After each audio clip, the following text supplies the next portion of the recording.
Hi மக்களே, எல்லாருக்கும் வணக்கம். பலாப்பழம் வாங்கிட்டு வந்தாங்க.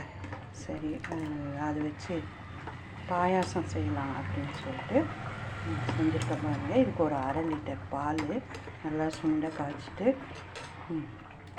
கொஞ்சம் ஒரு சின்ன டம்ளர் அளவு பாசிப்பருப்பு அதோடு வேக வச்சுட்டு அதுக்கப்புறம் இந்த பலாப்பழத்தை நல்லா மிக்சியில் அடித்து பாருங்கள் கொதிக்க வச்சுட்டு ஏலக்காய் இருக்குது பவுட்ரு பண்ணி போட்டுக்கோங்க. பாருங்க, தேவைன்னா நீங்கள் நெய் ஆட் பண்ணிக்கலாம். ஏலக்காய் முந்திரி திராட்சை எல்லாம் வறுக்கிறதுக்கு நான் இப்போ செஞ்சு வச்சுக்கிறேன். கொஞ்சம் நெய் ஆட் பண்ணி முந்திரி திராட்சை வறுத்து எடுக்க போகிறேங்க.